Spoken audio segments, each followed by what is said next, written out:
ulam na masebo, plato o kaldero, tanggaling for everyday. Ganyan pag smart ang dishwashing paste. May double tanggaling formula. Tanggal ang sebo, tanggal ang bakterya. Pahit para walang bahid, linis fantastic sa metal at plastic na bago to. Tanggaling-galing mo, smart dishwashing paste. ACS. Tinesting, sinuri, siniyasan. Ang resulta? Super effective ang Shield sa pagpatay ng bakterya at virus. Shield Antibacterial Soap. Believe ang mga eksperto sa Philippine Nurses Association. At si Mami, Tiwala ako sa Shield.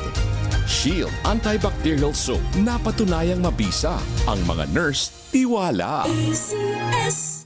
May nagbago. May arte. May budget. Akala nyo lang yon. So solid. White rose papaya, wow, white rose. White rose papaya, wow, white rose.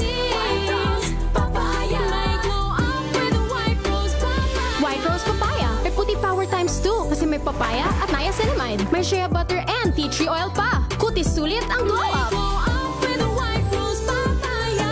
White rose papaya. Kutis sulit ang glow up. ACS.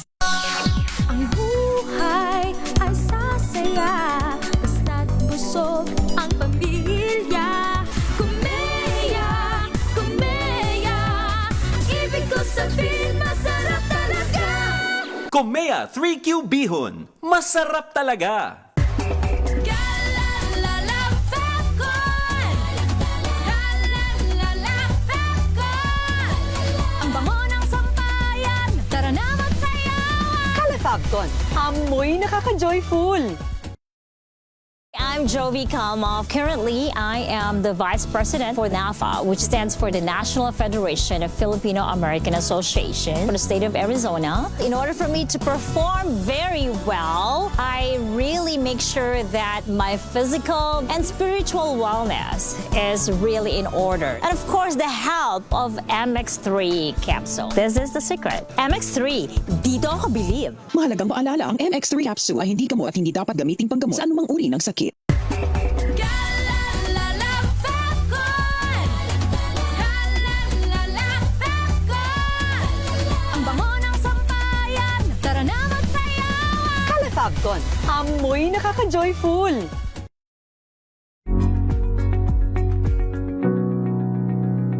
This portion is brought to you by ACS Manufacturing Corporation, ISO certified, maker of world-class quality Pride detergent. Likas sa atin ang makagawa ng pagkakamali, maliit man o malaki, dahil kakambal ito ng ating pagkatao.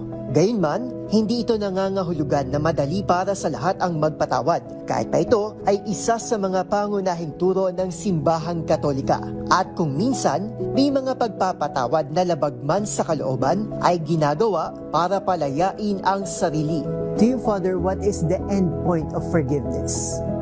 Can forgiveness be self-serving? Kasi may mga nagsasabi po na iba na nagpapatawad ka kasi gusto mo ng peace, gusto mo ng quiet sa iyong sariling buhay, gusto mo ng kapayapaan, gusto mo i-detach yung sarili mo mula sa mga sufferings or mga different types of pain sa paligid mo. Pero it serves you, not the person na nakasakit sa'yo.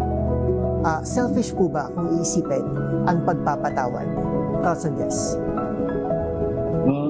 Yung self-serving siguro is not the right word for it, no? Pero tama yung sinabi mo, kapag ikaw ay nagpatawad, ang unang nabibiyayaan ay ang sarili natin. Sa aking panayam kay Reverend Father Oliver Yalung, isang pari mula sa University of the Assumption, iginiit nito na bagamat hindi matatawaran ng inner peace at spiritual healing na hatid ng pagpapatawad, ginagawa daw natin ito higit sa lahat para sa ikapapayapa ng mga nakasakit sa atin. Pagpapatawad, kahit may magandang epekto sa personal nating buhay, ang pagpapatawad ay para sa ating kapwa.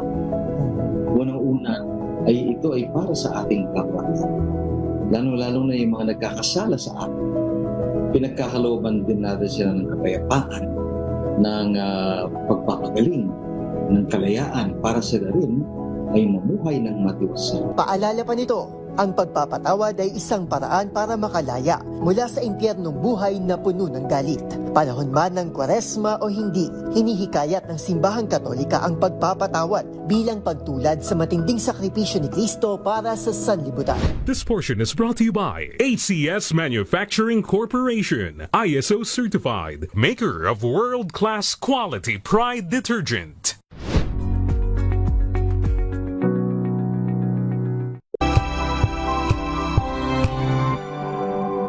Curious ka ba sa maraming bagay? Kami na ang bahala dyan.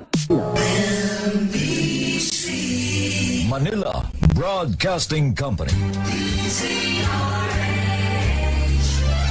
DZRH, a proud member of MBC Media Group.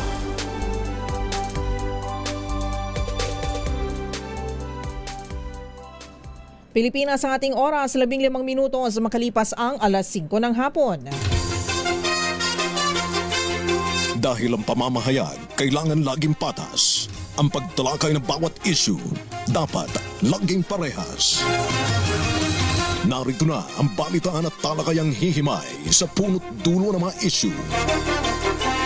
Bawat panig ilalahad sa publiko. Programang DZRH Balansyado. Narito na ang mga balansyado sa pagbabalita at komentaryo sina Henry Uri at Karen Oyong. Balansyado. Basta balita, DZRH Balansyado. Basta komentaryo, DZRH Balansyado. DZRH Balansyado. Balansyado. Magandang hapon at welcome po sa ating programa. Ito po ang Balansyado live sa DZRH Radio at DZRH News at Television. Kami po ang inyong kabalansyado. Ako po si Miss O, Miss Karen Oyong. At sa pangalan ni Ka Henry Uri, ako po si Josa Cruzat. At narito na po ang ating mga headlines. DZRH Balansyado. Balansyado. Big time oil price hike nakaamba. Diesel napipintong tumaas ng 10 piso kada litro. Ilang mataas na opisyal ng FISGOC ipapatawag ng NBI kaugnay sa investigasyon sa 2019 SEA Games. Face off ni na Senator Cayetano at NBI Director Matibag sa impeachment trial itinakda sa Martes. Batas ang pambansa ilalockdown simula July 23 bago ang SONA sa July 27. DFA nagharap ng diplomatic protest laban sa pangiinsulto ng Chinese state-run newspaper sa mga Pilipino. Lahar mula sa Bulkang Mayon rumagasa. Chief of Police, 3 iba pa sibak sa pwesto dahil sa operasyon na humantong sa mistaken identities sa Bulacan. 41 million pesos na halaga ng illegal drugs na nakumpiska sa Pasay City. At 4 na paaralan sa Mandaluyong City binulabog ng bomb threat. Face-to-face classes sinuspindi. At yan po ang ating mga balansyadong headlines ngayon para sa detalye ng ating mga balita. Nagbabadyang nasa 11 pesos sa taas presyo sa bawat litro ng diesel sa susunod na linggo. Ito'y dahil sa pagsiklab ng panibagong tensyon sa gitnang silangan. Ayon kay Director Rino Abad ng Department of Energy, ang increase sa halaga ng diesel ay papalo ng mula 10 piso hanggang 11 pesos kada litro. Aabot naman sa 3 piso hanggang 4 na piso ang adjustment sa halaga ng kada litro ng gasolina, habang 11 pesos hanggang 12 pesos ang taas sa kerosene. Inamin ni Abad na halos hindi na magbabago ang naturang forecast. Ang pagsiklab ng panibagong tensyon sa gitnang silangan ay resulta ng pag-atake ng Iran sa mga commercial ships na nagtangkang dumaan sa Strait of Hormuz. Lalo pang uminit ang sitwasyon nang maglunsad ng retaliatory attacks ang Amerika sa military assets ng Iran. Ipapatawag ng National Bureau of Investigation ang mga pangunahing opisyal ng 2019 Philippine Southeast Asian Games Organizing Committee. Ayon kay NBI Director Melvin Matibag, ang sabina ay ipalalabas sa Lunes kaugnay sa investigasyon tungkol sa di umano'y anomalya sa pagganap ng bansa bilang host sa 2019 SEA Games. Kabilang sa padadalhan ng sabina ay sina Ramon Suzara na naging chairman at presidente ng FISGOC, gayon din si Dexter Estacio, Chief Financial Officer, at John Lester Binsuceso bilang Corporate Secretary.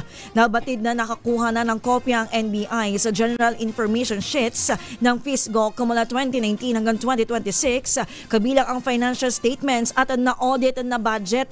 Kasama sa iimbestigahan ang 650 million peso rental expenses at 300 million peso consultancy fees. Samantala, binanggit ni Matibag na aalamin mula sa grupo ni Suzara kung ano ang naging papel ni Senator Alan Peter Cayetano, gayong ang kanyang pangalan ay hindi lumabas sa official corporate records ng naturang organizing committee. DZRH, balansyado, balansyado. Samantala, kasado na sa darating na Martes ang paghaharap ni na Senate Minority Leader Alan Peter Cayetano at NBI Director Melvin Matibag. Kaugnay ito ng nakatakdang pagtestigo ni Matibag sa impeachment court para sa Article 4 ng impeachment complaint laban kay Vice President Sara Duterte. Matatandaan sa pagbubukas ng ika-6 na araw ng impeachment, binatikos ng magkapatid na Cayetano ang pag-anunsyo ni Matibag na iimbestigahan ng NBI ang umano'y anomalya sa New Clark City Sports Complex kung saan idinaos ang 2019 Southeast Asian Games. Sabi ni Senator Alan, isang harassment sa Senate minority ang ginagawa ng NBI na pinaniniwalaan itong may basbas ng Malacanang. Sa bukod namang pahayag, hinamon ni Senator Alan ng NBI na ituloy ang investigasyon habang ipupursige naman umano ng minorya ang investigasyon sa flood control scandal. Sa iba pang sa kaugnay na balita, kaugnay pa rin ng impeachment trial, kumpiyansa ang defense team na walang basihan ang mga alegasyong ibinabato ng House Prosecution Team kay Vice President Sara Duterte. Iyan ang binanggit ng tagapagsalita ng defense na si Attorney Michael Powa sa panayam ng DZRH. Kaugnay ito ng naganapan na oral arguments para sa mosyong ipasabina ang tax at bank records ng bise at ang report mula naman sa Anti-Money Laundering Council.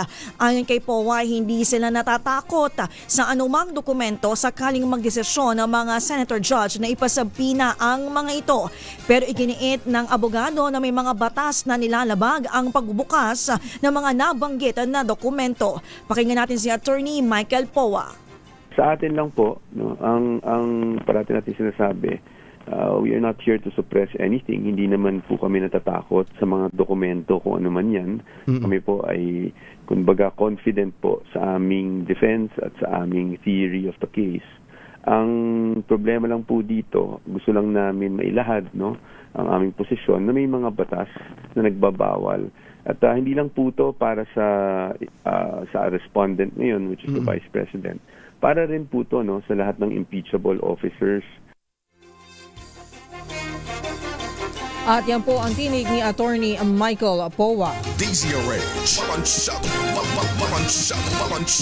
Naka-lockdown naman ang Batasan Pambansa Complex simula sa July 23 para sa pinal na preparasyon sa nalalapit na 2026 State of the Nation Address o SONA ni Pangulong Ferdinand Marcos Jr. na gaganapin naman sa July 27. Itong iniulat ni retired Brigadier General Ferdinand Melchor de la Cruz, hepe ng House Sergeant at Arms, kung saan itinakda ang final walkthrough sa July 25. Ayon kay de la Cruz, tuloy-tuloy ang kanilang koordinasyon sa PNP at iba pang law enforcement agencies para sa security preparations. Bukod sa kaligtasan ni Pangulong Marcos at lahat ng pupunta sa Batasan Pambansa, meron din silang contingency plans sakaling biglang magkaroon ng sama ng panahon o iba pang natural calamities. Pakinggan po natin si retired Brigadier General Ferdinand Melchor de la Cruz. As far as security and safety is concerned, talagang, primary consideration namin yun. Ano? So, we cannot afford na may magkaroon ng security glitches. And of course, hindi lang naman yung sa security side din ang kailangan namin pagtuunan ng pansin. Also yung sa safety na if ever may mga unfortunate or unexpected na mga pangyayari like yung mga earthquakes or fire, which we hope na hindi mangyayari sa ngayon. Sa iba pang mga balita, formal na nagharap ng protesta ng Department of Foreign Affairs sa laban sa pangiinsulto ng Chinese state-run newspaper sa mga Pilipino. Ginawa ng DFA ang hakbang matapos isa publiko ng China Daily ang AI-generated video noong July 10 tungkol sa unggoy na nakasuot ng barong Tagalog at salakot. Ayon sa ahensya, ipinaabot ni DFA Yusek Leo Herrera Lim ang reklamo kay Chinese Ambassador Jing Quan sa kanilang meeting kahapon. Hiniling ng opisyal na agad ipatanggal o i-pull out ang mapanirang puri na video. Ipinaalam ni Yusek Herrera Lim kay Ambassador Jing na ang mga kaparehong offensive material ay taliwas sa isinusulong na mutual respect at nakakaapekto sa bilateral relations ng dalawang bansa. Kaugnay nito, lumiham na rin ang Philippine Embassy sa Beijing sa Editor-in-Chief ng China Daily para igiit ang demanda na agad i-pull out ang controversial na racist video. Samantala, tinawag na racism at moral bankruptcy ng Department of National Defense o DND ang inilabas na AI video ng state-controlled media na China Daily na naglalarawan sa mga Pilipino bilang mga unggoy. Sa isang matapang na pahayag, mariing kinundina ni Defense Secretary Gilberto Teodoro Jr. ang naturang video na ginawa ring katatawanan ang nararanasang harassment ng mga sundalong Pilipino sa West Philippine Sea. Ayon kay Teodoro, ang ginawang ito na China ay nagpapakita ng kawalan ng moralidad at kahihiyan na para sa isang bansang nangangarap para sa isang regional leadership. Dahil dito, binigyang diin ng kalihim na tama lamang ang naging polisiya ng DND at Armed Forces of the Philippines na tuluyang iwasan ang anumang pakikipag-ugnayan o contact sa kanilang mga Chinese counterpart. Samantala, nagbabala ang PHIVOLCS ng posibleng mahinang pag-ulan ng abo sa mga komunidad sa timog at silangang bahagi ng Bulkang Mayon. Ayon sa ahensya, kasunod ito ng pagguho at pagragasan ng bagong lava flow sa isang gully na nasa timog-kanlurang bahagi ng bulkan. Kasalukuyan pa rin nakataas ang alert level 3 sa Bulkang Mayon na nagpapahiwatig ng mataas na antas ng pag-alboroto at posibleng mapanganib na pagsabog. Sa huling monitoring ng PHIVOLCS sa kalibas na 24 oras, patuloy pa rin ang pag-agos ng lava at strombolian activity o ang serye ng may hinang pagsabog mula sa bulkan. 5:26 na po ng hapon, sibak sa pwesto ang 4 na pulis na nakatalaga sa San Rafael Municipal Police Station sa Bulacan dahil sa kaso ng mistaken identity sa bayan ng Baliwag. Ayon kay PNP Chief Police General Jose Melencio Nartates Jr., kasama sa nirelieve ang hepe mismo ng nabanggit na istasyon dahil sa command responsibility. Reklamo ng negosyanteng biktima, nilapitan siya ng mga lalaking nagpakilalang pulis at pilit na pinasasakay sa kanilang sasakyan. Pero wala umanong naipakitang warrant of arrest ang grupo kaya tumanggi siyang sumama. Lumalabas sa investigasyon na nagkamali ng taong hinahanap ang mga pulis. Pakinggan at panuurin po natin ang pahayag ni PNP Chief Police General Jose Melencio Nartates Jr. Well, pagka mag-ooperate ka, you should be correct and or clear of your target. Meaning, yung subject nyo na i-operate, alam na alam nyo, at pinag-aralan nyo, and therefore, merong kakulangan yun sa intelligence work. And sumunod yun is coordination. Samantala, ipinag-utos na ng PNP ang pagsisiyasat kung ano-anong operational guidelines at protocol ang nalabag ng mga sangkot. Kabilang sa mga kwestiyon ay kung bakit hindi sila uniformado at kung bakit walang dalang mga dokumento nang isinagawa ang operasyon. Aabot naman sa 41 million pesos na halaga ng ilegal na droga ang nasamsam sa Central Mail Exchange Center sa Pasay City. Ang kontrabando ay personal na ininspeksyon ni Customs Commissioner Ariel Nepomuceno. Ayon sa BOC, nakasilid sa 39 parcels ang illegal drugs na kinabibilangan ng marijuana, shabu, ecstasy at kush. Galing ang shipment sa Amerika, India, Germany, Spain, Canada, gayon din sa United Kingdom at Netherlands. Batay sa impormasyon, tinangka na itago ang droga sa parcel ng pagkain, alahas, bag, libro, laruan at Christmas decorations. Sinabi ni Nepomuceno na nakikipag-ugnayan na ang BOC sa kanilang counterparts sa nabanggit na mga bansa upang matukoy ang identity ng consignee na nagtangkang ipuslit ang 41 million pesos na halaga ng droga. DZRH, balansyado. Sa iba pa mga balita, nabulabog ng bomb threat ang 4 na eskwelahan sa Mandaluyong ngayong araw. Batay sa mga kumalat na banta sa social media, damay ang mga eskwelahan ng Eulogio Rodriguez Integrated School, Mandaluyong National High School, Mandaluyong Elementary School, Highway Hills Integrated School. Una nang nagnegatibo sa bomba ang Mandaluyong Elementary School at Mandaluyong National High School matapos inspeksyonin ng pulisya. Pero para sa kaligtasan ng mga estudyante at school staff, suspendido ang face-to-face classes sa mga napangalanang paaralan. Gayunman, tuloy pa rin ang asynchronous classes. Ayon kay Mandaluyong Chief of Police Colonel Reynan Patam, kagabi pa kumalat ang naturang banta pero idiniklara ng negatibo lahat. Mababasa sa ipinapasang personal message ang naturang banta mula sa nagpakilalang galing sa iba't ibang grupong galit umano sa gobyerno. DZRH, balansyado. Batid ni Pangulong Ferdinand Marcos Jr. ang mga hamong kinakaharap ng mga Pilipinong marino, kagaya ngayon na mayroong mga naiipit sa tensyon sa Middle East. Sa kanyang talumpati sa graduation ng Philippine Merchant Marine Academy, tiniyak ng Pangulo na palaging handang tumulong ang gobyerno sa Pinoy seafarers na nalalagay sa alanganin. Binanggit niya rin ang kinaharap na hamon ng maritime education and certification standards ng Filipino seafarers na muntik daw pong mawala ng bisa sa Europa at naglagay sa alanganin sa trabaho ng libo-libong Pilipinong marino. Ayon kay Pangulong Marcos Jr., agad itong inaksyonan ng pamahalaan sa pamamagitan ng pinalakas na pagsasanay, sistema ng pagtuturo na sumusunod sa international standards at pinagandang mga pasilidad at kagamitan. Pakinggan po natin si Pangulong Bongbong Marcos. The government's duty does not end with standards and employability. Many of our seafarers continue to travel through uncertain waters, including the areas affected by conflict, especially now in the Middle East. In this difficult situation, your safety and welfare remains our priority. Your government will always be within reach, ready to help.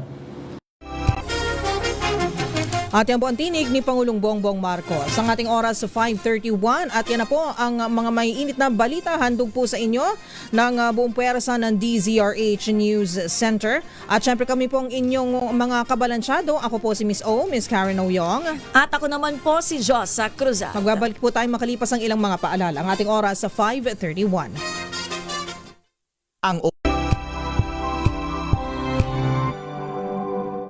Hello, Washi! Laundry day na naman! Yay! Anong meron? Mancha ng chocolate, putik, may libag pa! Kaya natin yan! With Pride Washing Machine Detergent, may triple stain-away formula. Tanggal ang makapit, madikit, at malupit na dumit mancha. Kaya easy-easy ang labada. Mula noon hanggang ngayon! All you need is pride! All you need is pride! ACS. Maulan man, no worries na amoy kulong ang damit. Charm Fabcon, bangong kumakabloom, tanggal amoy kulong sa bango ng Charm. Kaya gamit ko, Charm Fabcon with Bloom Fresh technology. Kills 99.9% of kulob-causing bacteria.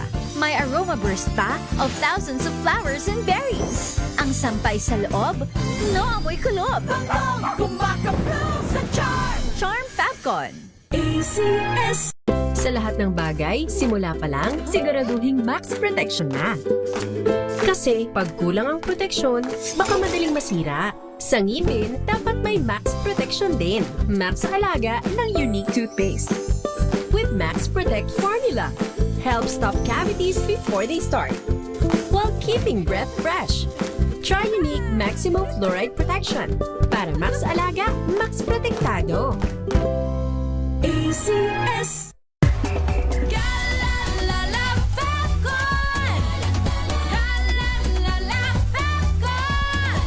Ang bango ng sampay Amoy nakaka-joyful.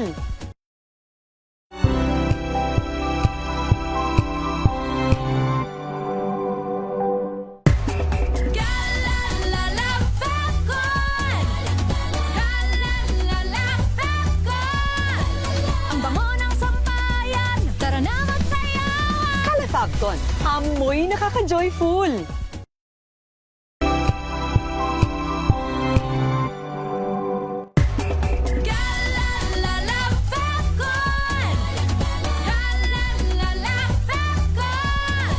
Ang bango ng sampayan, tara na magsayawan. Calafabcon, amoy nakaka-joyful.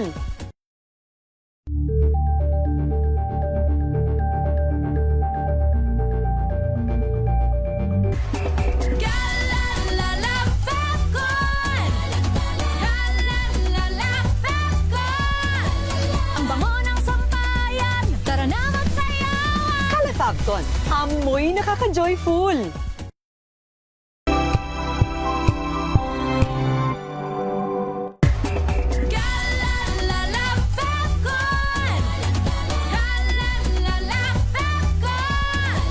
Ang bango ng sampayan, tara na magsayawan. Calafabcon, amoy nakaka-joyful.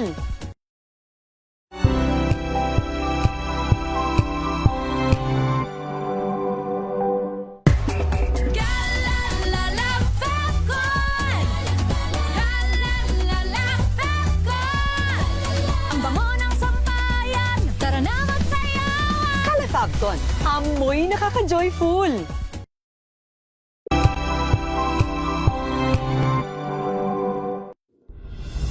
Tuloy-tuloy ang pagtulong, tuloy-tuloy ang pagseserbisyo at tuloy-tuloy ang balitaan kasama si May Binauhan sa Operation Tulong mula Lunes hanggang Biyernes.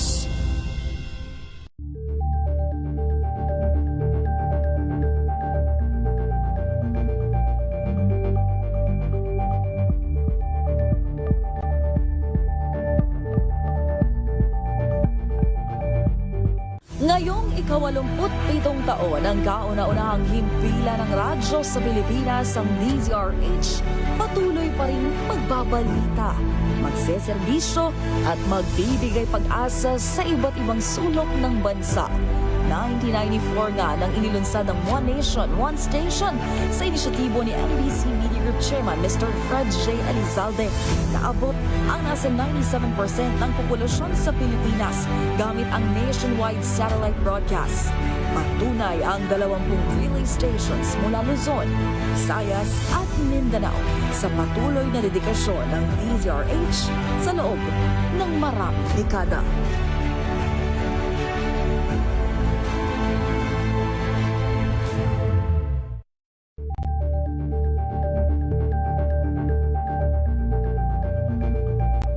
If I get impeached, then that is my end. Tumutok sa pinaka-importanteng paglilitis ng impeachment court ngayong taon. The Impeachment Trial of Vice President Sara Duterte. A DZRH Special Coverage.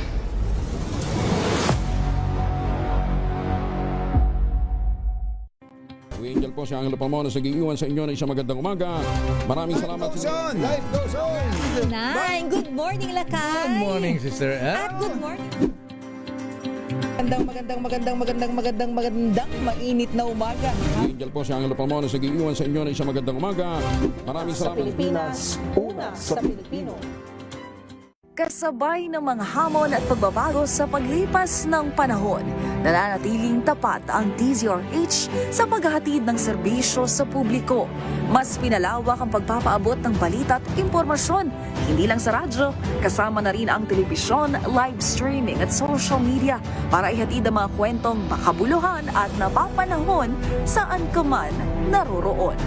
Mula noon hanggang ngayon, mananatiling kaagapay mo ang DZRH, naninindigan sa paghahatid ng katotohanan at sa paglaban sa patuloy na pagkalat ng disinformasyon at sa pagyakap sa makabagong teknolohiya at sa patuloy na pagsulat ng kasaysayan, mananatiling kasama mo ang DZRH saan ka man sa mundo.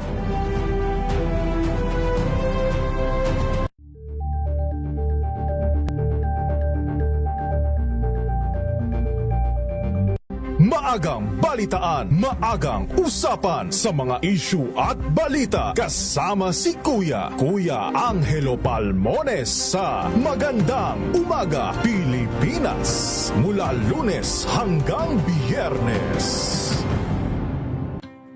Better news. Una sa Pilipinas, una sa Pilipinas. NBS, Trending and Viral Show. Nakahandang sa ating balitan mga kaibigan sa Rapido Hataw. Public Service Hour. Siyempre pa, una sa Pilipinas.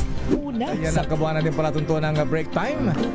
Sabay niyo na po ang mga balita at talakayan sa Balansyado. Maraming Mga balitang gigising sa inyong umaga. Mga balitang kailangan mong malaman. Mapapakinggan sa ACS Balita sa 2x2. Kasama sina Anthony Taberna at Jerry Baha. Lunes hanggang Biyernes.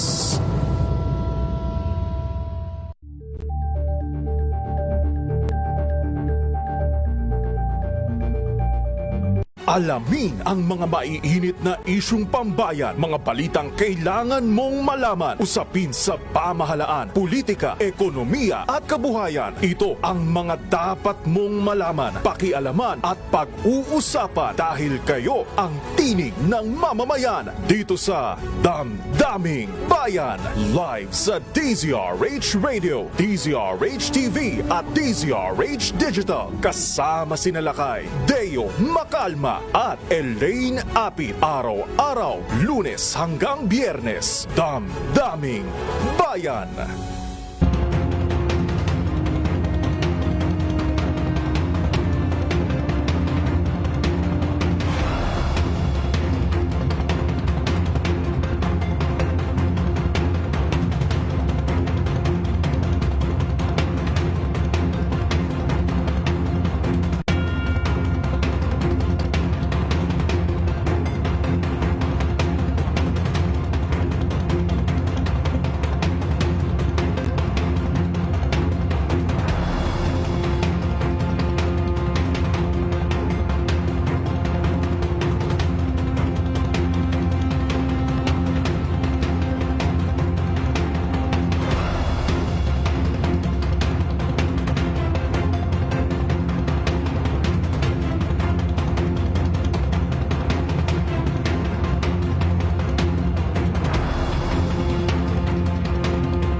Mga eksperto dito lang sa Expert Opinion. Ito ang The Better News. TNVS, Trending and Viral Show. Kwento, iba't ibang anggulo. Dito sa Point. Bawat pananagutan ating tatalakayin dito sa Hoy. Bawal yan. Filipino, dito lang sa DZRH. Massive entertainment and lifestyle. Ito ang MBC TV Network News. Una sa Pilipinas, una sa Pilipino.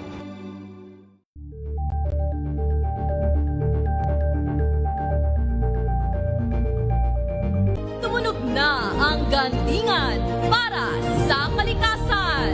Ang itinanghal bilang Best AM Radio Program Host ay si Cesar Chavez para sa special on Saturday ng DZRH.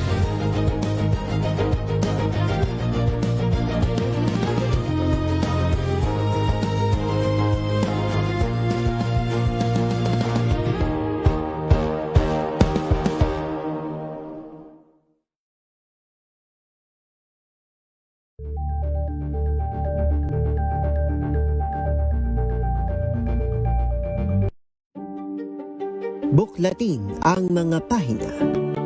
Pakinggan ang boses ng lipunan. Tunghayan ang mga issue mula sa ibang katayuan. Nakakalungkot kasi deserve ba namin ng ganito? Na hindi nila alam kung ano talaga yung kanilang mga karapatan. Yung gobyerno, tinulungan nila yung kanilang magsasaka. Pinapatahimik tayong lahat using various laws. Through education, kayang-kaya nating baguhin yung ganitong klaseng pag-iisip. Isang kwento, iba't ibang anggulo. Dito, sa Point of View. Angel po si Angelo Palmona sa giiwan sa inyo na isang magandang umaga. Maraming salamat. Life goes on! Nine, good morning, Lakay! Good morning, Sister Ann. At good morning. Magandang mainit na umaga. Angel po si Angelo Palmona sa giiwan sa inyo na isang magandang umaga. Maraming salamat. Pilipinas, una sa Pilipino. Tambalang Anthony Taberna at Jerry Baha ang gigising sa inyong umaga dahil lalatay ang humahagupit na diskusyon at komentaryo Lunes hanggang Biyernes sa 2x2.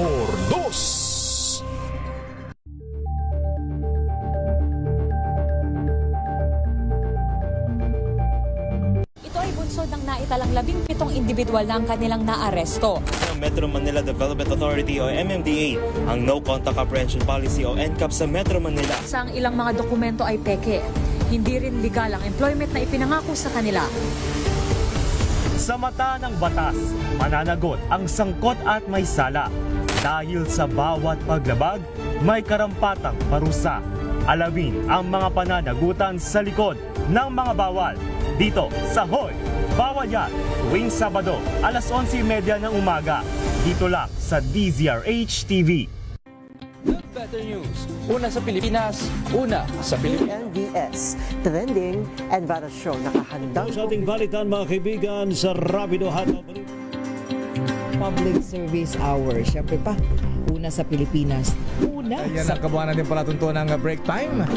Sabay niyo na po ang mga balita at talakayan sa Balansyado. Maraming salamat. Tumunog na ang gandingan para sa kalikasan. Ang nagkamit ng parangal bilang Best News Anchor ay walang iba kundi si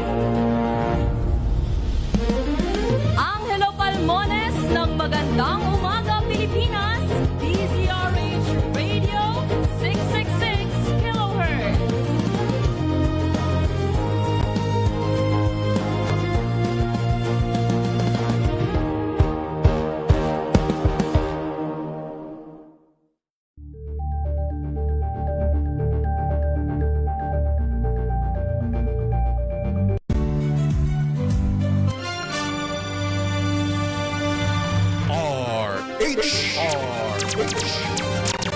Pilipinas ang ating oras, 5:46. Balansyadong balita. Balansyadong issue. DZRH. Balansyado. Nagbabalik po ang DZRH Balansyado. Dito lamang po sa DZRH Radio at DZRH News Television. Ako pong inyong kabalansyado, Miss O, Miss Karen O. Yung minus po muna ang ating partner na si Ka Henry Uri.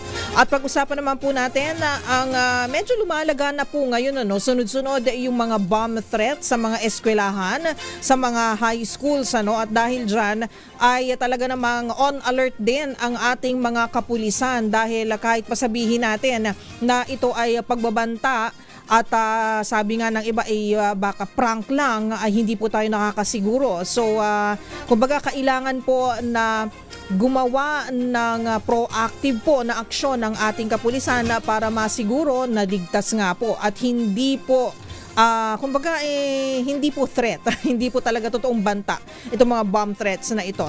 So lately nga po sa Mandaluyong City may mga bomb threats na kumalat po sa ilang mga high schools doon. So kumustahin na po natin ang sitwasyon at syempre kung ano na po ang latest sa investigasyon po ng kapulisan sa Mandaluyong. Nasa linya na po natin si Police Colonel Reynan Patam, ang Chief of Police ng Mandaluyong City. Police Colonel Patam, sir, magandang hapon po at welcome sa DZRH Balansyado. Hello po, Ma'am Karen. Magandang hapon po. Lalo na sa tagapakinig po natin. Magandang hapon po, Colonel Patam, sir. Okay, so eto nga po, mga eskwelahan na nakatanggap ng bomb threats kumalat via social media. So ano na po ang nangyari? Although eto nga po pinaka-latest, negatibo naman po lahat. Tama po ba? Opo, tama po, Ma'am Karen. Negatibo po after na mag-panel yung ating station EOD and K9 unit ay negatibo po sa bomb and IED po yung mga eskwelahan na nabanggit. Okay. So lately po napapansin natin na sunod-sunod po yung mga balita nga ng bomb threat and usually ay idinadaan ito sa social media. I'm sure nung mga kapanahon na natin, Colonel Patam, sir, idinadaan sa fax machine o email, di po ba? Ngayon, social media niya, medyo malagana po. Kung ganito po ba, kung hindi rin po ito makontrol, ay maaari pong mag-cause ng panic at kaguluhan? Tama po kayo, Ma'am Karen. Kapag mga ganito po, mga unverified po na mga threat at ipinost po sa social media, ay talaga naman po na magkakos po ito ng panic, ng alarm, ng panic. Kaya po, pinapaalalahanan po natin yung ating mga tagapakinig, ating mga mamamayan na wag po agad-agad na mag-post po sa social media ng mga ganito po na mga threat. At kung sakasakali naman po na meron po na magpasa sa kanila, wag kalmado lang po, i-screenshot po at i-report po agad sa pinakamalapit na police station or sa cybercrime group at sa 911 po. So, ito pong mga bomb threats, siguro balikan lang po natin sa mga hindi taga Mandaluyong pero nanonood at nakikinig sa atin. At syempre, may mga anak po sila na nag-aaral, mga estudyante.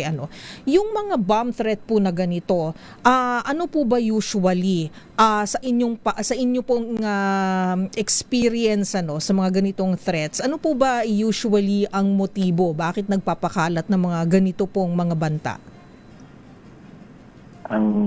Sa amin po dito sa PNP, mga nagpapakalat po nito, of course, unang talaga mag-cause po ng panic.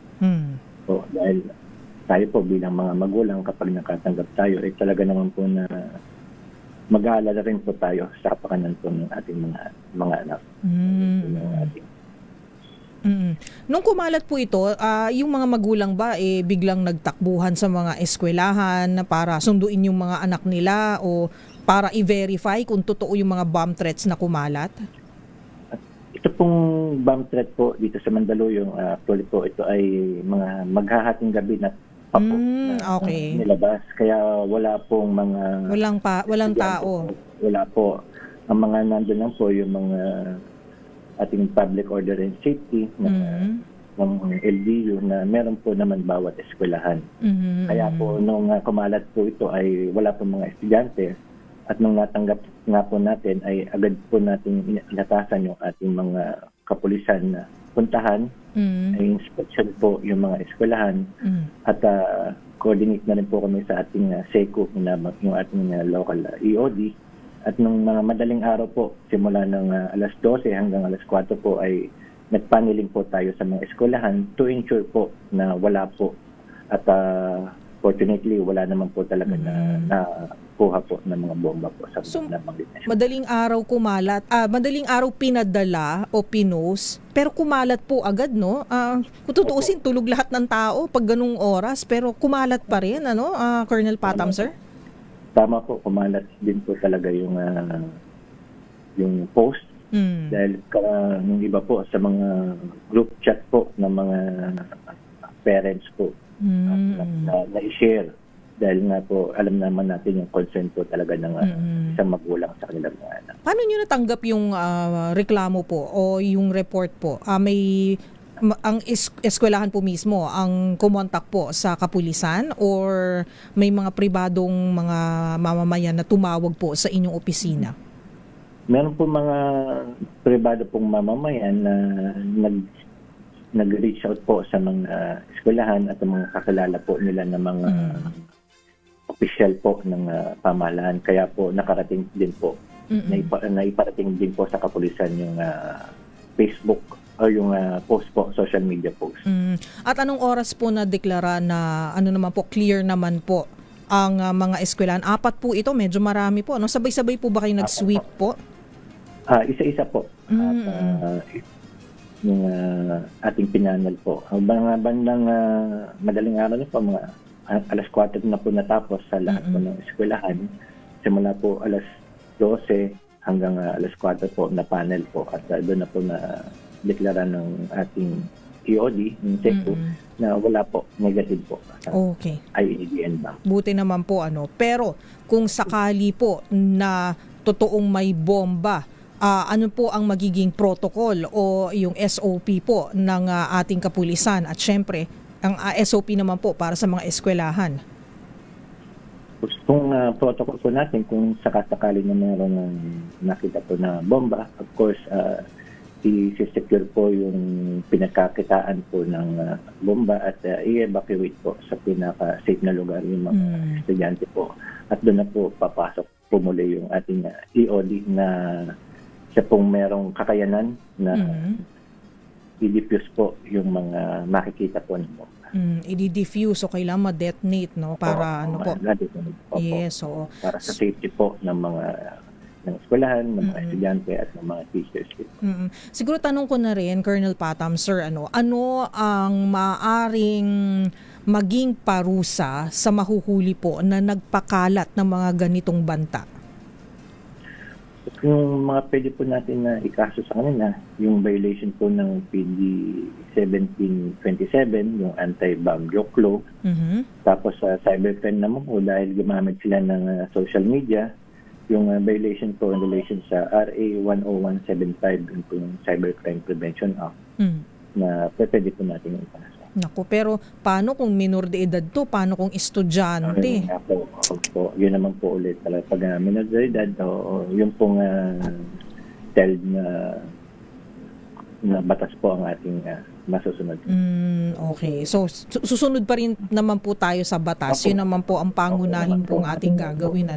Pero yun nga po, gusto lang siguro natin i-reiterate, Colonel Patam, na yung mga ganitong threats o banta ay may consequences. Ika nga, please explain nga po. Kasi baka akala nila, bomb joke, bomb threat, pero prank lang pala, no? Pero ano po ba ang negatibong consequence na ito? Katulad po sa inyong mga kapulisan, nag-sweep po kayo, ang tawag nyo po, ano pong tawag nyo dun sa operation?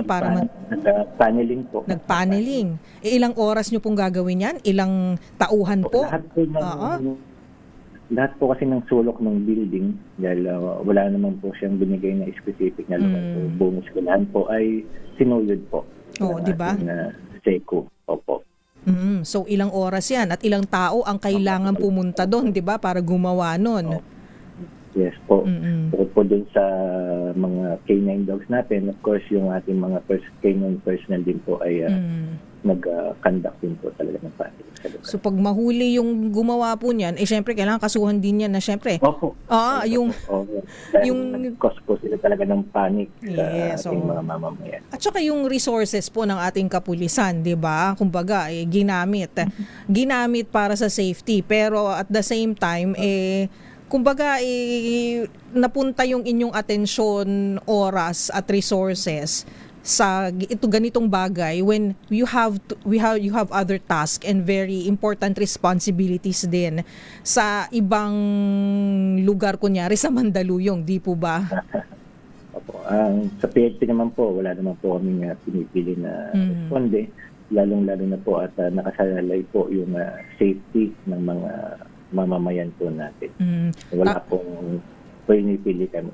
Tama-tama po at magwi-weekend na, so siguro makakapag-kumpuni kumbaga, or kung makakapag-prepare ulit yung mga eskwelahan na ito sa Mandaluyong. Pero Colonel Patam, ano po ang ating paalala sa ating mga estudyante, sa mga nangangahas po na gayahin, ulitin? Kasi lately po napapansin natin medyo marami po ang nagpapakalat ng mga ganitong banta sa iba't ibang mga eskwelahan, hindi lang po sa Mandaluyong.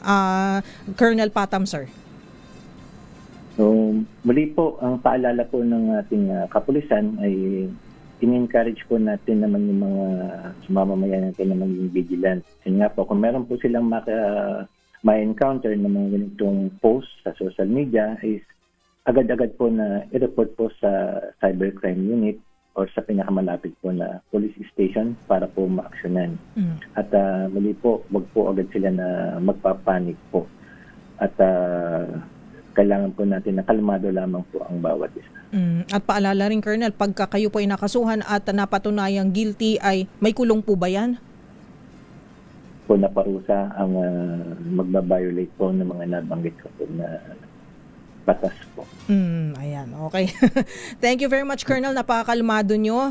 At dapat ganun din po yung ating mga kababayan dyan sa Mandaluyong at lalo na sa 4 na high schools po na naging kumbaga target nitong bomb threat. So congratulations po, Colonel Patam. A job well done and sana po ay hindi na nga maulit ito. Thank you, sir. Maraming salamat po sa oras na ibinigay nyo po sa ating programa.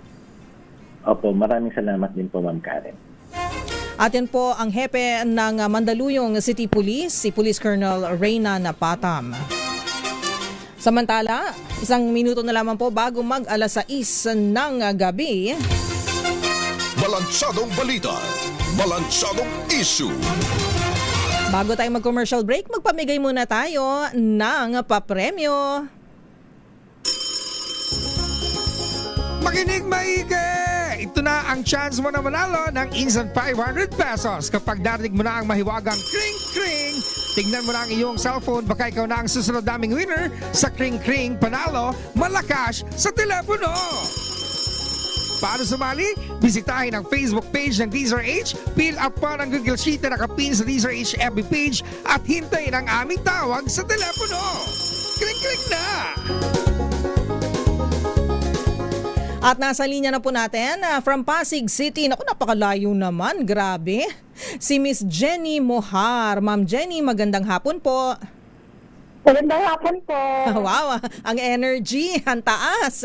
Hello po, Ma'am Jenny. Mukhang nakapag-siesta ka at meron kang energy, di ba? Bongga. Kumusta kayo dyan sa Pasig City? Saan ka dyan, Ma'am, sa Pasig? Dito po sa Pinagbuhatan po. Sa Pinagbuhatan. Kumusta naman pong napakabait at napakagwapo niyo pong mayor na si Mayor Vico? Okay lang po yun. Nakikita si Mayor eh. Hindi ko siya nakikita. Pero nagagalingan ka sa kanya. Gusto mo naman siya as mayor. Yes, masaya ka naman sa performance niya. Yes po. Proud pasigin niyo po ako. Wow. Oo nga. Karamihan ng mga taga-Pasig na nakakausap ko, proud na proud sa mayor nila. O ayan ha, Mayor Vico. Ayan po ay unpaid na, anong tawag dito? Unpaid, hindi naman commercial, endorsement. Ayan. O. Proud Pasigenyo, Miss Jenny. At dahil dyan, matagal ka na bang nakikinig sa DZRH? Opo. At dahil dyan, meron kang 500 pesos. Pero sagutin mo muna ito, Miss Jenny. Ano po ang istasyon ng radyong kauna-unahan sa Pilipinas? Numero 1 sa mga taga-Pasig City at kakaselebrate lang po ng 87th year anniversary noong July 15. Anong istasyon yan, Ma'am Jenny? DZRH po. Correct ka dyan. Congratulations, Ma'am Jenny. Meron kang 500 pesos in GCash. Pahintay lang ha kung paano mo makiklaim ang iyong papremyo. You're welcome, Ma'am Jenny. Thank you po. Thank you po. You're welcome, ma'am. At syempre, magbabalik po tayo makalipas ang ilang mga paalala. Ang ating oras, 1 minute makalipas po ang alas 6 ng gabi.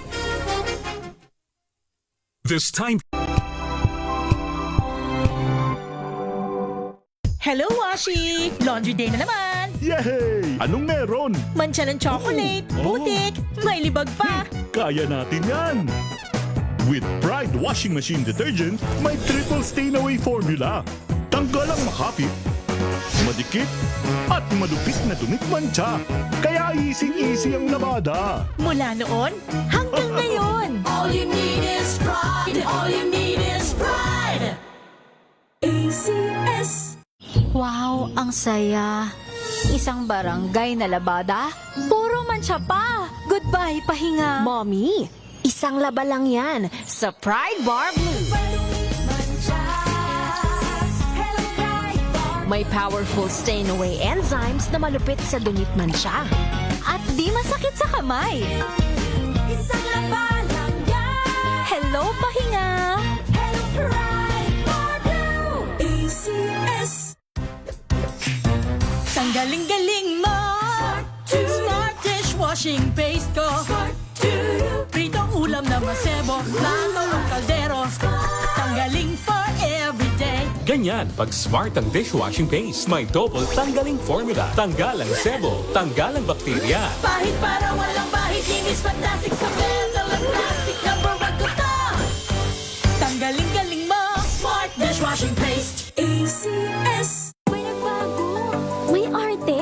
May budget. Akala nyo lang yon. So solid. White Rose Papaya, wow, white rose. White Rose Papaya, wow, white rose. White Rose Papaya. May glow up with White Rose Papaya. White Rose Papaya. May puti power times 2 kasi may papaya at niacinamide. May shea butter and tea tree oil pa. Kutis sulit ang glow up. Glow up with White Rose Papaya. White Rose Papaya. Kutis sulit ang glow up. ACS. Tinesting, sinuri, siniyasan. Ang resulta?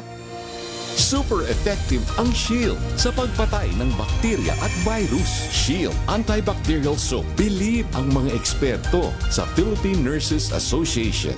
At si Mami. Tiwala ako sa Shield. Shield Antibacterial Soap. Napatunayang mabisa. Ang mga nurse, tiwala. ACS.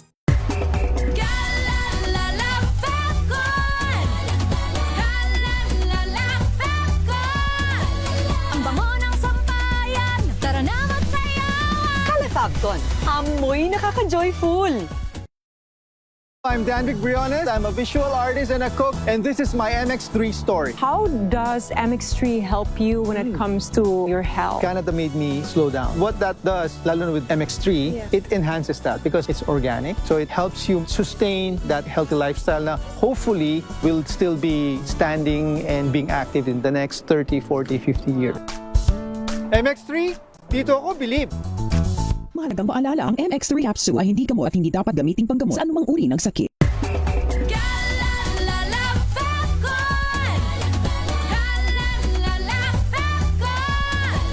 Ang bango ng sampayan, tara na magsayawan. Calefabcon. Amoy nakaka-joyful.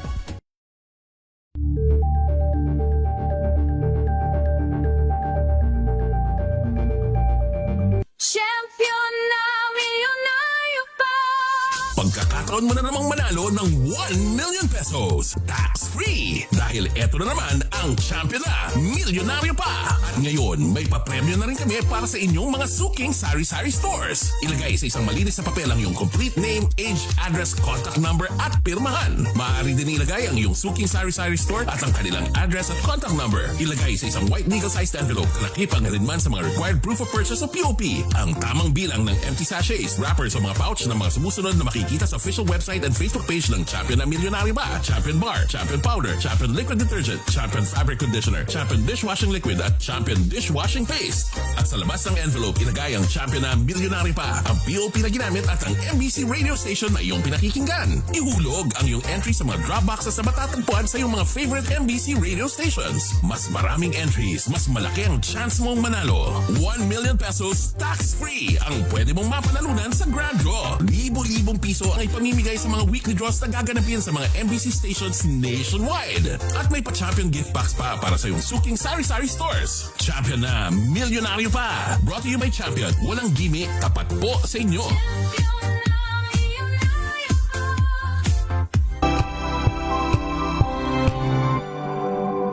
Curious ka ba sa maraming bagay? Kami na ang bahala dyan. Aalamin, tutuklasin at bibigyang linaw namin ang mga katanungang bumabagabag sa inyong isipan. Sa programa kung saan ang bawat sagot ay galing lamang sa mga eksperto. Ang Expert's Opinion, tuwing linggo alas 3 ng hapon, dito lang sa DZRH TV. Ting oras, 7 minutos makalipas ang alas 6 ng gabi. Balansadong balita, balansadong issue. DZRH, balansado, balansado. Nagbabalik po ang ating programa. Ito po ang DZRH Balansyado, live sa DZRH News Television at DZRH sa inyong mga transistor radios. Kumusta na po kayo? Naging napaka mainit, ayan, at napakaraming mga naganap nitong nakaraang mga araw. At syempre, asahan natin na hindi maiiba sa mga susunod na linggo. O diba, meron tayong impeachment trial na laging inaabangan na Lunes, Martes, Miyerkules. Sa susunod na linggo din po, na bibisita po dito ang mga foreign ministers ng iba't ibang ASEAN countries para po sa ASEAN Foreign Ministers Meeting, at marami pa pong mga sidelights at sidelines na mga meeting. Sinasahan po natin, hindi ko lang sure pero sige, wag ko munang i-announce galing sa Amerika at syempre sa bansang Russia. Meron din pong mga alyansang mga bansa katulad ng Japan. Meron pong mga bilateral at trilateral meetings. Nako, exciting yan, ano? At dahil tayo po ang chair ng ASEAN, napakahalaga po ito upang mapanindigan po natin ang tinatawag na ASEAN-centric ika nga ng mga polisiya, na syempre dapat ay kung ano man ang ating mga polisiya bilang mga bansa sa ASEAN, tayo po ay mabebenepisyohan. Tayo ang una, ayan po, na mabebenepisyohan ng mga polisiyang ito. Both kumbaga economic and political policies. Ayan po. So mamaya-maya rin po ay titingnan natin kung ano ang mga balita ng ating mga gumagalang mga reporters. Pero syempre, isa pong paalala sa ating mga kababayan na sa susunod na linggo din, meron po tayong antabayanan na posible po nagbabadya ang pagtaas ng presyo na naman ng produktong petrolyo. Ayan, na talaga naman po, nothing lasts forever, even a peace and ceasefire. Grabe, ano? So dahil nga po sumiklab na naman po, may panibagong tensyon na naman sa gitnang silangan o sa Middle East. Nako, nagbabadya po ang pagtaas ng diesel sa susunod na linggo. Ayon po sa mga nakalap nating mga impormasyon, ay pwedeng umabot po ng 11 pesos ang taas presyo sa bawat litro ng diesel. Kaya meron po akong mga kakilala dyan na syempre hindi naman po tayo pwedeng mag-hoard, magtago ng diesel, gasolina, kerosene. Ayan po. May mga iba na nag-o-offer po sila na pwede po kayong bumili in advance sa prevailing price ngayon, pero sa susunod na linggo pa po ninyo pwedeng ikarga yan sa inyong mga sasakyan. And I'm sure kung kayo po ay masugid na nagbabantay, ayan po, meron pong mga apps, ayan, meron pong mga kumpanya ng langis na nag-o-offer po ng ganito, So baka pwede nyo pong i-check yan online. Tingnan nyo po, baka makatulong po sa inyo yan, makatipid po tayo ng konti. At meron din pong nagbabadya naman na adjustment din po sa gasolina. So hindi lang po diesel yan. 3 pesos hanggang 4 pesos naman, ako medyo mabigat-bigat yan, And meron din po na hanggang 11 pesos, 11 to 12 pesos sa kerosene. Bawat kibot sa Middle East, ayan, meron din pong paggalaw sa presyo ng mga produktong petrolyo. Sana naman po ay makahanap na po ng pangmatagalang solusyon para maging payapa po at maayos po ang Middle East. Ayan. At syempre napakarami rin po natin mga Pilipino na nagtatrabaho po sa mga bansa sa Middle East. At syempre marami din po tayong mga tripulante na nagtatrabaho sa mga shipping companies po, mga cargo vehicles na dumadaan po doon sa area na yan. At lalo na po sa Strait of Hormuz. Marami nga po tayong mga nabalitaan na natamaan ng missile, ng bomba. Ayan po. So syempre sa ating mga kababayan po, yung mga mahal nyo sa buhay na nagtatrabaho sa abroad at mga kumbaga marino. Ayan po, talaga namang nakakakaba, nakaka-nervous po. Prayers lang, ika nga, sabi nila, wala naman po tayong magagawa kundi magdasal ng taimtim. At syempre nito ring mga nakaraang araw ay nako Diyos ko, sobra pong nakakalungkot po ang balita ng karahasan na sinasapit naman po ng ating mga motor riders. Ayan po, yung mga motor riders ng motor taxis. Ayan po, yung mga nagdi-deliver po gamit po ang motorsiklo dahil nga meron pong nasawi, nasaksak po dyan po sa may bandang Caloocan, pero nahuli na nga po yung salarin, nahuli po yung suspect. Pinagtulungan po yan ng magkatuwang na puwersa ng Caloocan City Police at ng Malabon City Police. At syempre nakakalungkot po dahil tayong lahat po ay gusto lamang po na maghanap buhay ng maayos. Sabi nga ng aking partner kahapon, lumalaban ng patas. Pero ito pa po yung nangyari. Nakakalungkot po dito, itong si Ryder, yung biktima po ay may maliit po na bata at at syempre yung naiwan ang kanyang asawa, 'di ba, na mag-isang tataguyod sa kanilang pamilya. So napakalungkot po nitong balitang ito. At eto nga po sa Caloocan City kung saan naroroon ang ating reporter na si Edwin Duque ay nakilamay na rin po siya at minabuti kinausap ang misis po nung rider, yung biktima. So nasa linya na po natin si RH23 Edwin Duque at mukhang kasama niya po ang ina ng biktima. So ina ng biktima, hindi ang misis, hindi kasama. Okay. Sige, tanungin natin si RH23 Edwin Duque kung kumusta na ang pamilya. RH23 Edwin Duque, go ahead Edwin. Miss Karen, ako'y lumabas lang dahil halos walang signal sa loob ng kanilang tahanan. At nakausap ko mismo ang magulang ni Norberto Fabio Norberte, yung riders na sinaksak ng isang suspect diyan sa Malabon at nahuli sa Malabon at ito'y nangyari nga sa Caloocan.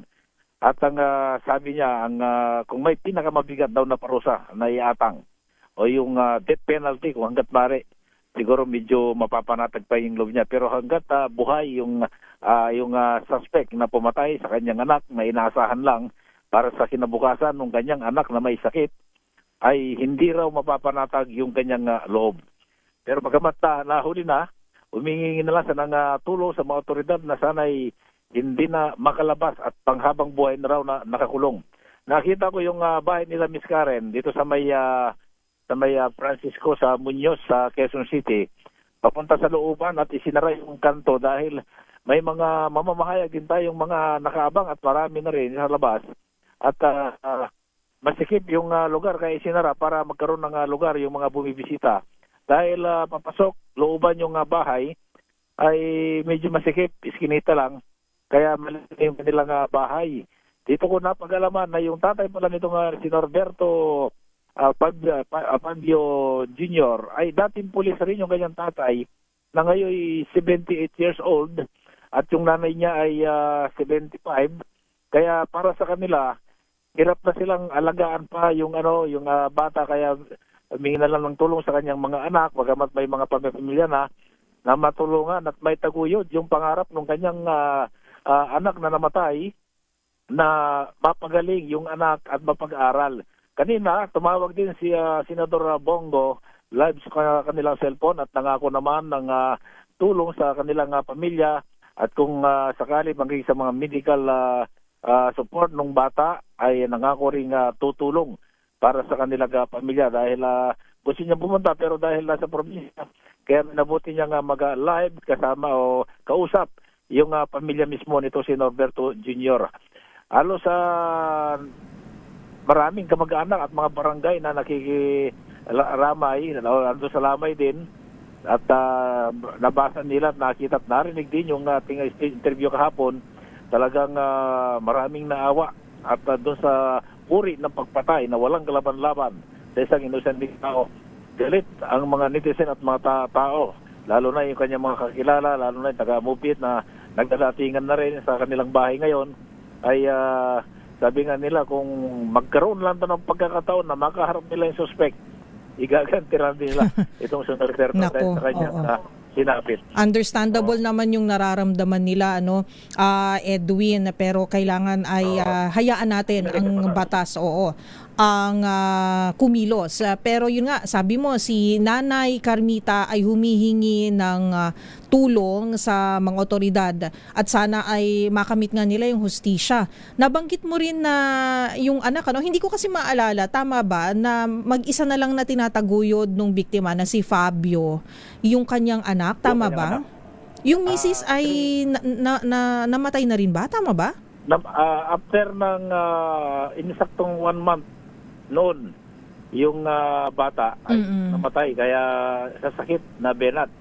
Kaya ikinaguyod nito si Norberto Jr., yung anak at mapalaki, at dito nga na-diagnose na may sakit yung bata. Kaya ang pangarap pa lang ito, at hindi man siya natuloy pagiging pulis, itong biktima, ay may gapang yung anak niya at may paggamot dahil kaya pa raw habulin para maging normal yung kanyang sakit. At nakita ko rin talagang yung bata nakatitingin sa kanyang tatay habang sabi nga na wala na daddy, wala na papa. Yun ang narinig ko. Parang alam mo, sa isang may ama ng tanan, Miss Karen, yung damdamin mo na parang sa tingin ng bata, parang paano na yung kanyang kinabukasan. Oo nga. Nanawagan rin siya kay Pangulong BBM na sana ay matulungan silang mabigyan ng pangkabuhayan para may taguyod yung kanyang apo dahil hindi naman daw nila kaya maghanap buhay na sa labas. Kahit yung kunting pangkabuhayan, yan ang panawagan niya sa ating Pangulo na mabigyan sila ng tulong hanggang kaya daw nila ay itataguyod yung anak ng kanilang apo. So meron ba tayong kumbaga voice clip ni Nanay Carmita dun sa panawagan niya kay Pangulong Bongbong Marcos? Mas maganda siguro na manggaling talaga sa kanya, marinig yung kanyang boses. Meron ba? Meron ba tayong merong part yan dun sa video pinadala natin sa bandang huli. Ayan, makikita dyan yung kanyang panawagan na himingi siya ng tulong sa ating Pangulo. Pwede ba natin pakinggan kahit konti lang? Ano mo ako ng timestamp? Hindi kasi, syempre, iba din talaga pagka si Nanay Carmita na yung nagsalita, di ba? Yung nanay na ng biktima. Nung i-interview, tinikita ko yung video, iba rin yung lakas ng loob ng isang nanay, kasi kailangan magpakatibay siya para sa ibang mga kamag-anak at lalo na sa kanyang apo, di ba? Yes, Miss Karen, tama. Pero Okay. alam mo, sunod-sunod, habang inintay natin yung video, Miss Karen, attach ko lang itong isa pang biktima rin ng pamamaril kaninang alas 4 ng madaling araw. Ito yung kilalang 24 anyos na vlogger. Itong si Alicia Lipataw na nangyari din sa North Caloocan kaninang alas 4 ng madaling araw. Patuloy pa rin nagsasagawa ng investigasyon ng Caloocan Police upang matukoy dahil maliban sa kanya na binaril sa ulo, meron din pala siyang kasamahang binaril. Pero under treatment ngayon sa di pa binanggit na ospital para doon siya ang mag-isusi kung sino ang bumaril sa kanilang tahanan niya sa may bahay dyan sa may Tierra Nova subdivision sa Barangay 171 at patuloy pa rin ngayon ay sinasagawang investigasyon ng Caloocan Police upang matukoy kung sino ang salarin. Itong biktima, Miss Karen, ay itong si Alicia Lipataw ay isang kilalang vlogger, no? Kilalang vlogger. Kaya tinitingnan din ng pulisya kung ito ba may kaugnayan sa kanyang pagiging vlogger o personal. Kaya sana mabuhay o mapagaling agad yung kanyang kasamang nakita rin nakahandusay sa labas kaninang umaga para maging susi kung sino talaga ang nasa likod ng pamamaril. Okay, maraming salamat Edwin. Ang daming mga kaganapan dyan sa Caloocan. So yan, babalik tayo sa ibang kaganapan sa mga latest update kung na itong magkakasunod na pamamaril at pananaksak dito sa dalawang kaso ito sa bahagi ng Caloocan. RS23 Edwin Duque nagulat sa DZRH, una sa Pilipinas, una sa Pilipino. Maraming salamat Edwin Duque. DZRH, balansyado, balansyado. Dire-diretso na po tayo sa ating mga reports. Pangulong Bongbong Marcos inilako ang katatagan at pagiging bukas ng Pilipinas sa pamumuhunan sa mga negosyante sa Singapore. RH14 Let Narciso, balita mo yan, Miss Let. Ibinida ni Pangulong Ferdinand Marcos Jr. sa regional business leader sa Singapore na nananatiling matatag ang ekonomiya ng Pilipinas sa kabila ng mga pandaigdigang hamon. Sa kanyang post-visit statement, sinabi ng Pangulo na isinulong niya ang bansa bilang strategic investment destination sa Southeast Asia na suportado ng lumalagong digital economy, skilled workforce, malakas na mga reforma at milyong consumers. Ipinagmalaki rin ito ang Build a Better More Infrastructure Program na may halagang $170 billion at binubuo ng mahigit 200 proyekto kabilang ang Luzon Economic Corridor. Ayon sa Pangulo, magsisilbi itong pundasyon sa pagpapalawak ng advanced manufacturing, electronics at critical mineral processing. Binanggit rin ito ang mga reformang isinulong ng pamahalaan para makahikayat ng mas maraming investors. Kabilang dito ang pagluwag sa limitasyon ng foreign ownership sa public services at retail trade, pagpapahaba ng land lease hanggang 79 na taon at pagpayag sa 100% dayuhang pagmamayari sa renewable energy projects. Gayun din ang bagong investment incentive system kung saan maaaring makatanggap ang mga kwalipikadong negosyo ng hanggang 40 taon ng tax at non-tax incentives. Ito si Let Narciso para sa DZRH. Una sa Pilipinas, una sa Pilipino. Maraming salamat, Miss Let Narciso. DZRH. Balansyado. Balansyado. Samantala, racist video ng China Daily na nagturing sa mga Pilipino bilang unggoy, kinundi na ng mga senador. RH28 Raymond Adpaas, ibalita mo yan, Raymond. Walang puwang sa makabagong panahon ang racism. Ito ang deklarasyon ng mga senador bilang pagkundina sa inilabas na AI-generated video ng China Daily na naglalarawan sa mga Pilipino bilang unggoy. Kasunod ng ika-10 taong anibersaryo ng panalo ng Pilipinas ng Arbitral Award sa West Philippine Sea. Ayon kay Senate President Sherwin Gatchalian, hindi lisensya ang freedom of expression upang mang-alipusta ng ibang lahi. Anumang hindi pagkakaunawa ng dalawang bansa ay dapat nire-resolba sa pagitan ng pag-uusap na may respeto. Sabi ni Gatchalian, dapat lang kondenahin ang pang-abuso at pangungutya sa dignidad ng mga Pilipino. Malaki ang responsibilidad ng media sa paghubog ng pananaw ng mga bansa sa isa't isa at hindi ito dapat gamitin sa maling paraan. Para naman kay Senador Francis Kiko Pangilinan, hindi ka tanggap-tanggap ang racist at mapanghamak na AI-generated video ng China Daily. Hindi ito nararapat sa isang media outlet na kumakatawan sa China. Sabi ni Pangilinan, magbubumerang ito sa kanila dahil ang kanilang ginawa hindi lang ang mga Pilipino ang ininsulto, kundi tiyak maapektuhan ang kanilang naisin na kilalanin bilang isang responsabling leader ng international community. Nanawagan ito sa People's Republic of China na agad nitong utusan ng China Daily na alisin ang naturang video at tumingin ng paumanhin sa publiko at panagutin ng mga responsable nito. Sabi naman ni Senador Panfilo Ping Lacson, kung unggoy ang turing nila sa mga Pilipino, ano sila? Kung pag-uugali at karakter ang batayan. Ito si RH28 Raymond Adpaas para sa DZRH, una sa Pilipinas, una sa Pilipino. Maraming salamat, Raymond Adpaas. DZRH. Balansyado. Mas mahigpit naman na regulasyon sa motorcycle taxi services ipinanukala sa Kamara. RH12, Manang Milky Rigunan, ibalita mo yan, Manang Milky. Nanawagan si One Rider Party List Representative Rog Gutierrez ng mas mandatory at mas mahigpit na customer verification measures sa mga motorcycle taxi services. Kasunod dito ng dalawang naitalang krimen kung saan ninakawan at binaril ng pasahero ang rider na si Renren de la Viga ng Carmona, Cavite, habang sinaksak naman ng pasahero ang biktimang rider na si Fabio Norberte Jr. sa Caloocan City. Sa konsultasyon sa mga TNVS company, binigyang ni Gutierrez na kailangan ng mas pinaigting na protocol, kabilang na ang ID checks, facial recognition as mas mahigpit na booking services. Muli ring inihirit ng kongresista aagarang pagpasa sa panukalang Motorcycle Taxi Act na nagsasaad ng komprehensibong safety at regulatory measures para sa industriya. Kapag naisabatas kasi ay mas mapoprotektahan umano ang mga dignidad ng mga libu-libong motorcycle taxi riders na nagsisilbing backbone o sandigan ng milyong-milyong mga commuter.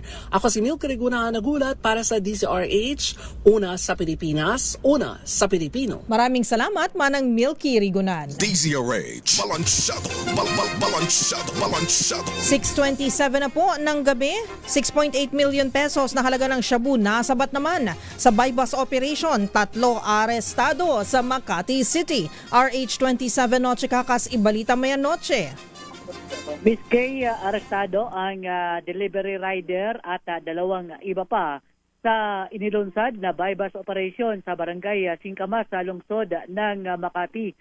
Kinilala ang mga naaresto na sina alias Uwewel, isang delivery rider, at 2 pang sina alias Aiko at alias Aneng na parehong nasa high-value individuals ng pulisya. Target sa operasyon si alias Uwewel na sangkot sa illegal drug trade. Mahigit 1 kilo ng hininalang shabu ang nasabat na may kabuang halaga ng 6.8 million na pesos sa sampahan ng reklamong paglabag sa RA 9165 ang mga suspect. RH27, Chikakas, DZRH, una sa Pilipinas, una sa Pilipino. Maraming salamat, Noche Kakas. DZRH, balansyado. At magpamigay po tayo ulit ng 500 pesos in GCash sa ating DZRH Kring Kring Panalo promo. Makinig maigi! Ito na ang chance mo na manalo ng instant 500 pesos kapag narinig mo na ang mahiwagang Kring Kring. Tingnan mo na ang iyong cellphone, baka ikaw na ang susunod naming winner sa Kring Kring Panalo Malakas sa telepono. Paano sumali?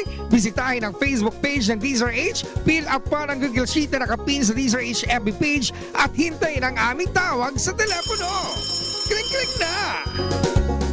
At nasa linya na natin, naku, from Pangasinan. Saan kaya? Sa Dagupan ba kung saan napakasarap ang bangus?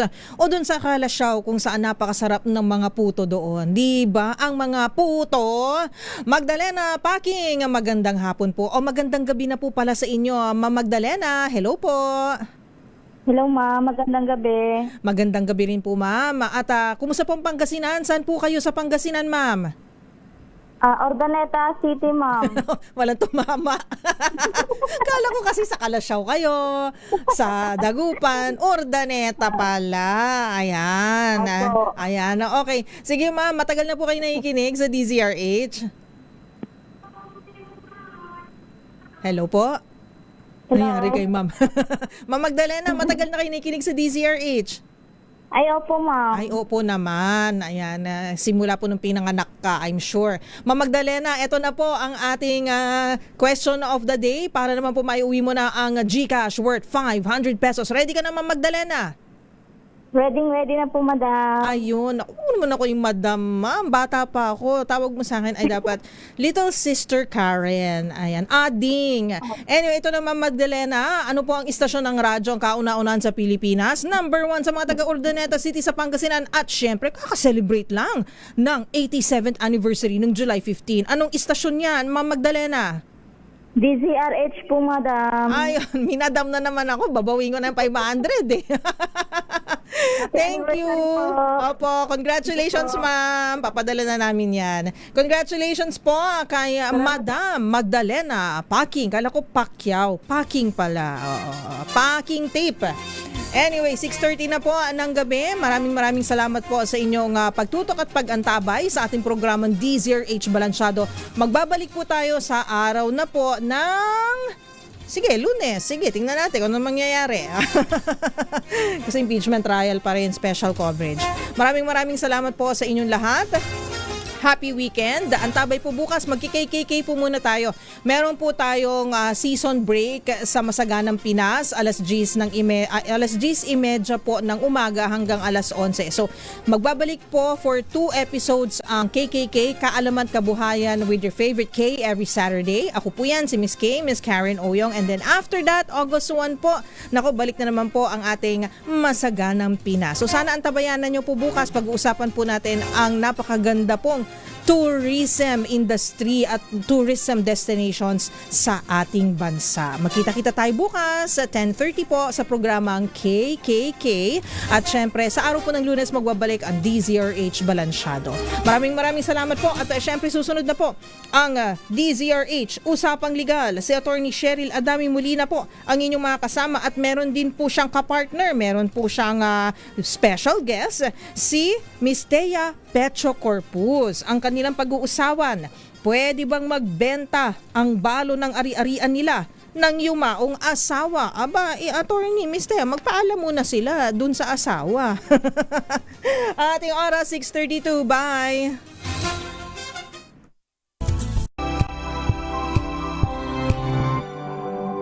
Tips kung ano ang mga hindi dapat sabihin tuwing dinidisiplina ang anak, alamin.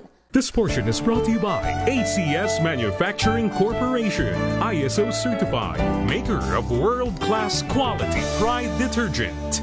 Ayon sa smartparenting.com, may ilang mga salita o linyahang hindi dapat ginagamit tuwing pinagsasabihan ng iyong anak. Una rito ay ang